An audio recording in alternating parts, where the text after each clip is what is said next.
So senior year, I'm getting ready, trying to figure out how to graduate.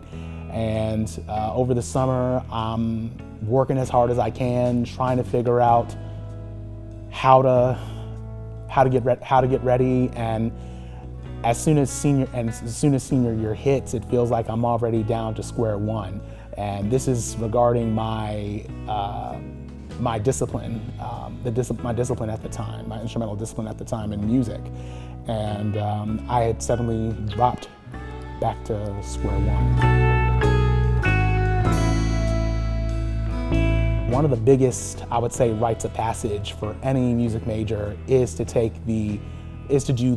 perform a recital, actually. And so every music major, regardless of your concentration, has to do a recital of some sort. And so senior year is usually when that starts to occur. And for me, I wasn't in a position to be able to give a recital. And as I was watching my colleagues applied to get their times for their recitals and preparing for their recitals and doing their recitals, it made me feel like I'm sort of left behind in a way. And so I wasn't okay with the fact that I had to be here for a little bit of extra time, and it sort of made me feel a little bit sad in a way that most of my colleagues were leaving and going on to other things, but I'm gonna be here and I'm still uncertain of what to do.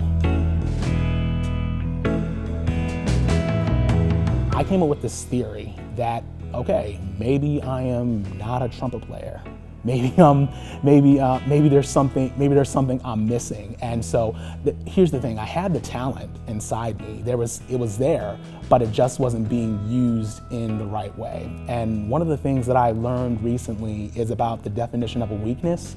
And so a weakness is, in the way that I've learned it, is anything that hinders you or others from excellence. And so for me, at the time, trumpet was hindering me from the excellence that I wanted to achieve. And so what had happened was that some conversations had occurred with another studio, the tuba and euphonium studio, and after those conversations, I had made a constant switch over to euphonium. And as it turned out, I blossomed.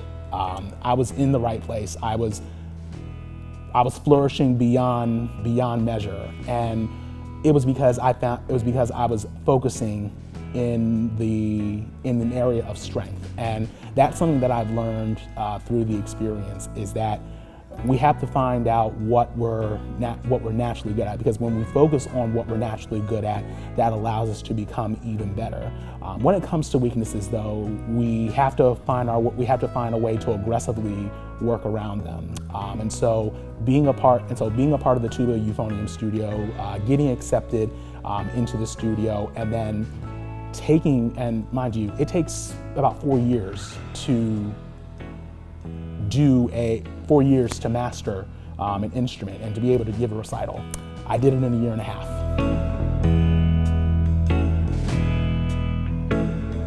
First and foremost, everyone's story is not going to look it's not going to end in 4 years. It won't be a happily ever after in 4 years. Sometimes there may be changes, there may be twists and turns. And the thing is, you have to be okay with those twists and turns. It may be uncomfortable, and trust me, it was uncomfortable for me. Being a fifth year, it was very uncomfortable. But I think in light of that, there is a happily ever after in the end. And maybe it may not be in 4 years. Maybe it could be 5. It could be 5, maybe 5.5, like it was for me. But I think embracing that and taking the opportunity to make the most and helping finish your own individual story is what really counts in the end. You can't look at who's to your left and to your right. You have to look on, okay, where am I at right now?